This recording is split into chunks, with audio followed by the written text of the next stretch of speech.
How do you know if you're actually building a real relationship with someone that you're dating, that is getting serious with, or you've been talking to for a while, or if you're building a fake one, right? Now, I know before you go saying, well, why would I be building a fake relationship with someone? Well, what you think you're building can oftentimes be very different than what you're actually building or what you're not building when you actually scale back and pay attention the right way. So I'm gonna give you the number one sign right now that screams to you whether you're building something that's real or that is fake.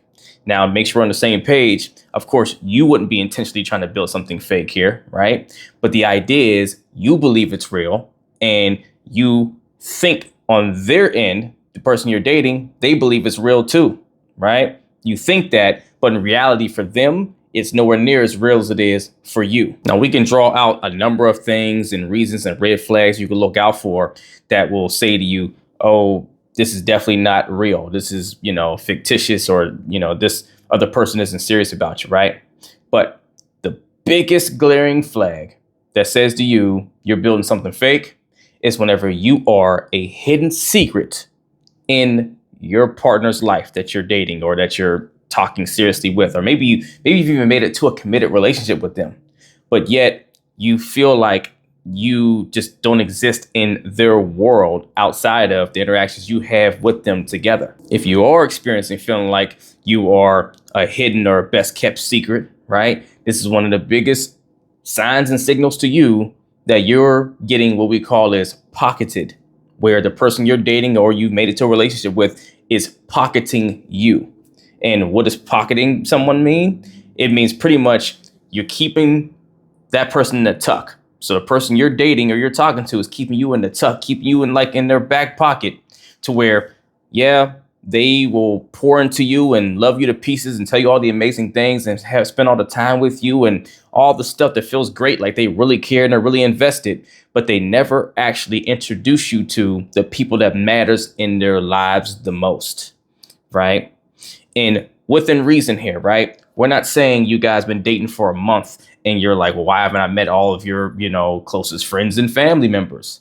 No, not at all. But if it's been at least around 2.5 to 3 months, and you haven't even met a significant friend at all, and let's make sure we're clear here, you have to use your discernment, right? And really vet through if you have met some people that they know, because some people will say, well, that's just it. I did meet so-and-so. He introduced me to that one friend of his, or she introduced me to that, one colleague she's really close to, or whatever the case is.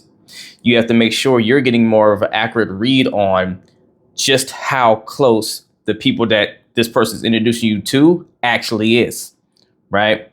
Because someone can be an acquaintance to them that they get along with really well, and it's low risk introducing you to this acquaintance because it doesn't make it into their nucleus in their small circle is impactful of a way as it does maybe by introducing you to their childhood best friend that they've rocked with for years on end. But if you can identify that it's been around 2.5 to 3 months and you haven't started to meet any significant friends in their life that are at least close to them, right, in some way.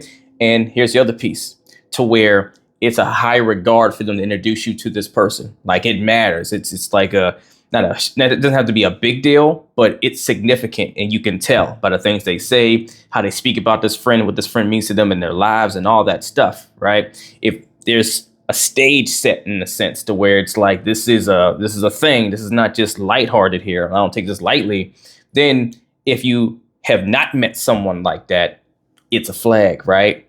Because let's be clear here, some people can actually be the type to where they freely invite or introduce people into their lives, into the rest of their circle effortlessly. It's not a big deal for them, right? So in that scenario, you're not going to be able to lean on this as much because this individual showing you that it's not that big of a deal for them to introduce you to people that matter to them, even if they're not trying to invest in you seriously.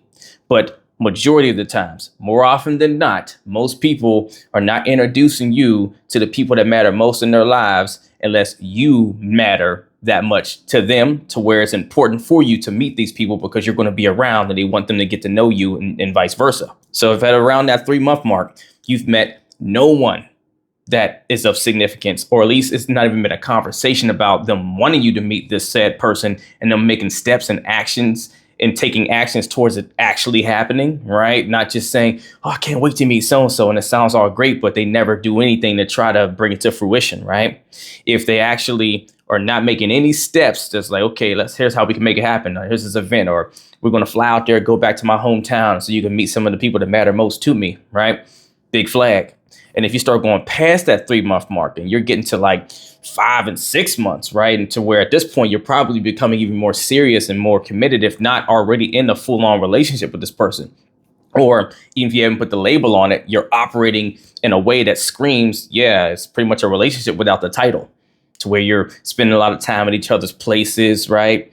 And, you do everything together now. It's like there's a regular routine of how you flow with each other and all that, to where it's everything that a relationship actually is, a committed relationship, without the verbal acknowledgement of it, right? If you get into that place and you haven't even met a family member, not even one, right? Or at least, again, a family member that you can tell matters a lot to this person, it is a humongous flag that you are being put in the pocket and tucked away for safekeeping, right?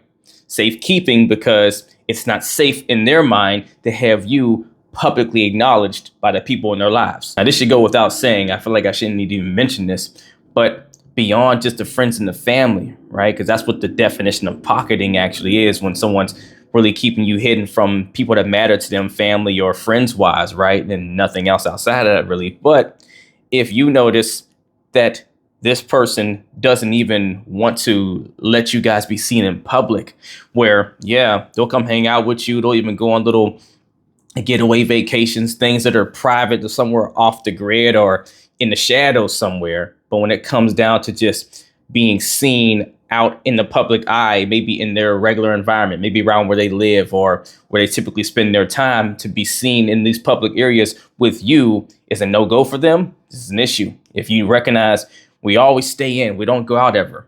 Or when we do go out, we go way out of the way, right? Somewhere across town or to almost another city, right? 30, 40 minutes, 50 minutes all the time just to go have dinner somewhere or go do something fun. And yeah, in the beginning, it sounded great because we're always doing stuff and we go on little mini trips, and that's awesome. But you start to realize you never can do anything that's as simple and home-based, closer to home, to where you guys go to a local cafe, a local restaurant, or a local event that's around in your partner's neighborhood of where they stay or where they already orbit, right? Or you never get to go to any of the events to where there's networking or things going on where there might be colleagues of his or hers there that you might happen to run across or meet, right? To where you just recognize you never get a chance or an opportunity to be in the center stage or in the arena around the people that matter to your partner, right? And be seen as a unit together, be seen as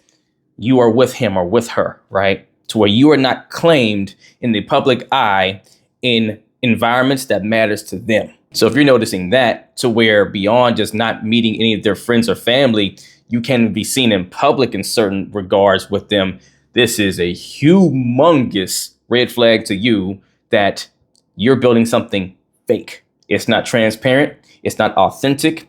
It is not as genuine as you feel it is. Because here's the thing. You can build a real emotional connection with someone, and you can really build some level of a bond. But that bond is not as authentic as it needs to be if it's built around secrecy. If it's built around, hey, we're great as long as we don't do X, Y, Z. Hey, this is awesome. This can keep working as long as you don't meet XYZ person, right? Or they don't see you or don't see us together, to where now I have to answer questions about who you are and you become a real person, a real factor that I have to now stand behind and say, hey, yes, I'm choosing this person and they're going to be in my life and you need to get to know them, right? But someone has to get to that point, things get real. So if you are noticing that seems to be the one odd piece, even though it's so great, right? They talk about you like you're so amazing, you're so awesome and all this stuff, and you spend all this time together, you're doing the most, maybe traveling together, you're doing all the things. If you're noticing all that, but you realize you haven't met anyone significant to their life, or you don't spend time out in public in significant places that they would identify as significant that they frequent or what have you, this is screaming to you, you got to put a stop on things. And honestly, for what I do as a professional and just for my standards and boundaries as a person, period, you got to sever ties. It's not even a conversation of, hey, what's going on here and why don't I get to meet people? Yes, you want to ask those things first. But if you notice it's already been going on for a period of time and they've given pushback on it, right? So I guess let me give some back context to it, because it's not one of those things where you have to notice this is happening and then just go AWOL and say, oh, I'm done and I'm out of here if you guys been having a pretty good connection. But if you've brought this up at different times or you've asked little questions, hey, I know it's never met, your brother or your sisters or whatever, or I never met, your best friend you always talk about, what's up with that? And you keep getting runarounds, you keep getting poor excuses for why you can't meet them, or something always comes up and all this other stuff happens and it just seems odd and doesn't mesh so well. Or you feel like when you try to suggest, hey, let's go to this event around your way, I'll come to you this time. You always come to me, or we always go so far. Let's stay local and go do this local thing in your backyard. And it's always like there's a reason they give to not do it and stuff like that, to where they've been intentionally avoiding facing you being acknowledged in a social light, right? With people that are really matter to them or somewhere that they frequent. Then this is immediate grounds for dismissal, because they've been literally building a foundation with you, telling you things, right? Having verbiage and dialogue with you that suggests they're serious, just like you, and they're trying to build and move towards this relationship and reach this goal, just like you, to where you continue to invest based off of what they're saying, because it sounds good and it feels good to be with them. That whenever you come to find this out, there's not much to be said on building a foundation from here, because it's been fictitious the whole time, right?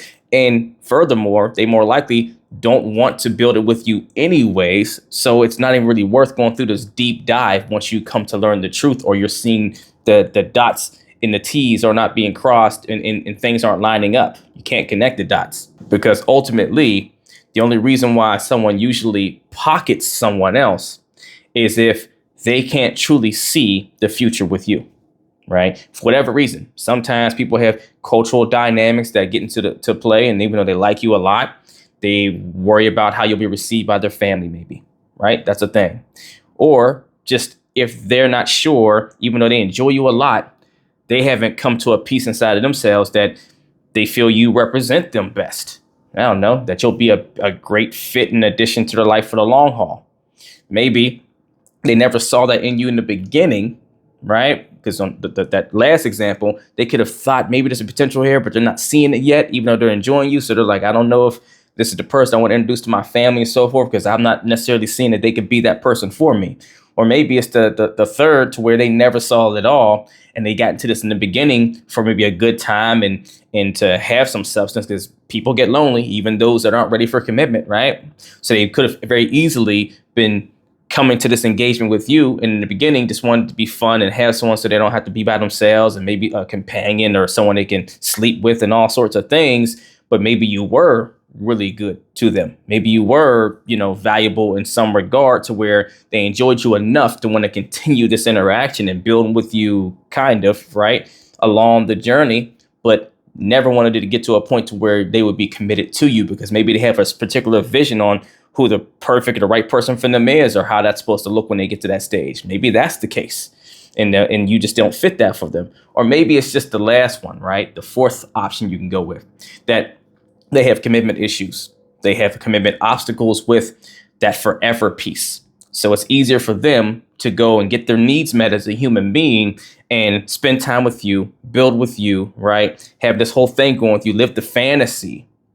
But when it comes to actually committing to that next stage, to where it becomes really invested on them and where they're accountable now they have a label, a title with you that they have to honor and show up for. If they don't feel confident that they can do that, and they're not ready for that level of pressure, then it's very easily understandable to see how they may refrain from introducing you to really important family members or friends or so forth, right? Or putting you in an environment where they usually frequent, because once they make it real like that, they have to now live up to the commitment. And if they're not prepared for that, they'll sooner keep you away from all the folks that may make them have to actually speak up and say, okay, well, what is this? And is it real? and looking forward to the next steps, because people that care about you want to know, well, where's this going? I'm so happy you found someone. What happens next from here and all the things. And so if someone isn't prepared to face all of that because they're not ready for that commitment themselves, and they're trying to just get their needs met, then they'll selfishly make sure you don't get any more progress than is required to still stay in a flow with you and enjoy you, but make sure it's limited enough to where you don't meet people that makes them now have to make a decision and fully commit or walk away, right? Because they don't want to walk away because they want the benefits. But either way, for whatever the reason it is that they're doing this, once you recognize that this is the reality that you are living in, you have to recognize what you've been trying to build is actually not. It's not real. It's fake. And you need to make a decision to choose yourself, to respect yourself enough to walk away when you get to that point. You can have a dialogue and a conversation of clarity to understand why, if you want to do that. But the end all be all and the underlining statement for you should be one of, I need to step away from this. I need to value myself enough to where I'm not going to continue on in a situation where I've been authentically and transparently giving myself to the equation to truly give it a chance. And this whole time, you've been wiring in self-sabotage in the whole situation, which is kind of wasting your time towards your ultimate goal, right? Even though you might have enjoyed it for a period, which is great. Acknowledge what you enjoyed in this whole situation, but don't invest any more of your time that you can't get back with the wrong person. If you're stuck in a space and not knowing whether you're being pocketed or not, right? And want to gain the clarity to know what you need to do decision-wise to see if it makes sense to continue to invest into this person or walk away, then email or DM me the word coaching and we'll get to work as long as you're truly ready to put the work in. If you're not ready for one-on-one coaching, don't have the time or the space, then email or DM me the word revival to join my Relationship Revival Hub community, where you can learn the same things I teach my clients one-on-one at your own pace, on your own time. Either way, do something to get in the race. Let's get it.